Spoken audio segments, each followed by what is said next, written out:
Welcome back. The province of Ontario outlining its framework that it will use to guide its way to reopening of the economy. When it does reopen, it will happen in stages, but lacking a little detail on dates that things might reopen and types of businesses and in what fashion they can reopen, something we did see from Saskatchewan last week. We also have heard, of course, from the federal government on the details of a rent assistance program that will be available to some but not all businesses in this country. I want to check in with Andrew Oliver, President and CEO of Oliver Bonacini, a large and successful, of course, food service company. So Andrew, I want to start with what we heard today, and I guess to my ears, what we didn't hear. For those of us who were hoping, expecting to see dates, to see a plan of what would reopen when, we certainly didn't get that in Ontario. No, I think at the end of the day, this was really the government giving us an indication that they're obviously thinking about this. And I really think most importantly that they're going to do this on fact-based, science-based to figure out the timeline for our return. As many of the other folks on your show today have said, we really can't afford a false start here. We can't afford to have to shut down a second time. That would be absolutely devastating and potentially the nail in the coffin for the majority of our industry. So as much as it pains me to say it, as much it would be nice to have dates, at this point, I'm glad that they're looking at this and saying, look, the pandemic itself will determine when we actually reopen. And when we do, the Premier said something else that was fairly interesting, which is that we may never be normal again, by which we can interpret, that we may do things differently forever. Have you already started to think about your business and what might be different when patrons are back? Yeah, look, everyone in the hospitality industry has to think about what this will look like. I'm not so pessimistic to think that we won't be able to get back to where we were. I do think it'll take time, but I think that we will move from planning how to act day to day and seeing that get back to normal, and then start demanding more and more action to say, how can we prevent these from happening, given that this is the third or fourth time we've had a coronavirus in the last 20 years, and this one having the deep economic impacts that it is, that it seems like prevention and putting a lot more money into that might make the most sense for the long term. We did hear, Andrew, about the rent assistance program, little details about which businesses qualify. What are your thoughts on that? Yeah, unfortunately, on the positive side, the government now has announced a plan to try and save small business. The big problem, and unfortunately with this plan, thousands of people will not qualify and not actually help.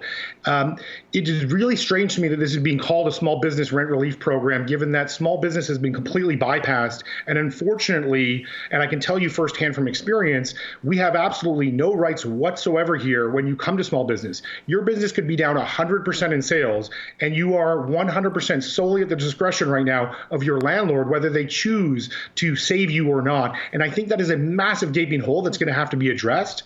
And despite a lot of people saying, well, it only makes sense for landlords to take you up on this, I can give you real life examples of why there's a lot of landlords that won't, and thousands of jobs, hundreds of thousands of jobs will be permanently lost because of it. Why wouldn't a landlord to that point?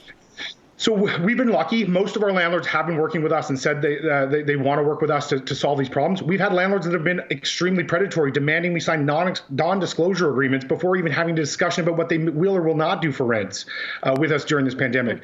Ultimately, your landlord could be a developer and want you out of the space, in which case they're not going to do you any favors. Your landlord, and especially for smaller business and the most at risk in our communities, you might have signed a personal guarantee when you went on with your lease, meaning the landlord, not even just for this COVID period, but if you go under for as many years that you've given that personal guarantee, they can sell the house that you live in, the clothes on your back, and put you on the street, because at the end of the day, they will get 100 cents on the dollar.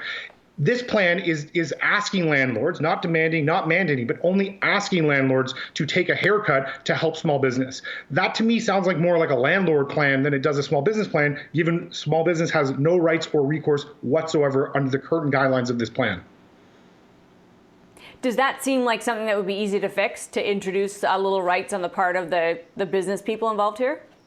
Yeah, I wish it would be easy. And I think, I can't think of another jurisdiction out there that has done it where they bypass small business with their plan. So barring the government rolling it back completely, which I don't think is likely, it is definitely possible for them to do it. They're going to have to get all 13 provinces and territories to agree that they have to mandate this plan. It does not make sense or seem fair to me that a plan that is being touted to save small business and provide rent relief, that small business has no say whatsoever. So absolutely, the government has shown a willingness. They increased the wage subsidy from 10%, increased it 750% to get it right.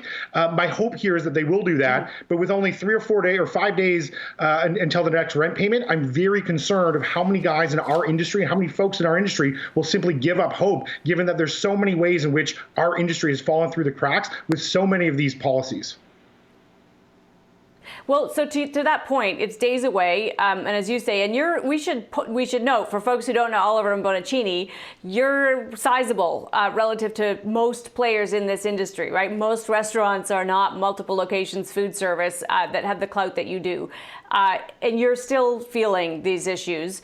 What is the recourse? What have you heard from people when they are in a bit of a bind? Do they have any power? Is there anywhere to turn? Yeah, look, I get dozens of calls through this where people are asking me to take their restaurants on because all they care about is saving the jobs for their employees. And unfortunately, there's only so much you can do without government help. Ultimately, look, the hope I have, and I've been on calls with several federal and provincial people even today to try and figure out how to solve and fix this problem. Really, I'm almost dependent on the media at this point to shine a light and ask the tough questions of politicians saying, how is it possible if we had a plan that is meant to save small business, but there's a glaring hole where they actually have no way or legal right to actually enforce it? Furthermore, when I was at the Finance Committee meeting, which I spoke with politicians from all parties, there was broad-based support. I thought that if your business is down 100%, how can you possibly even come up with the 25% that they're asking us to come up with? There's just so much more support we need, and unless we get to a level of industry-specific support for our industry, I don't see how we're going to survive. And you're seeing it in the numbers. Last time we spoke, 10% of restaurants had quit in the month of March. 18% were set to quit by this Friday. They released a report last Thursday that 50% do not believe they will survive this crisis based on what's been made available to them. Yeah, the numbers are jarring. Staggering. They're really jarring. And again, it's not just our industry that's going to suffer. It's the oyster fishermen in PEI. It's the fishermen in Haida Gwaii in BC. It's the craft artisanal cheesemakers in Quebec. It's the dairy farmers in Ontario. Every community will suffer as our industry continues to fail.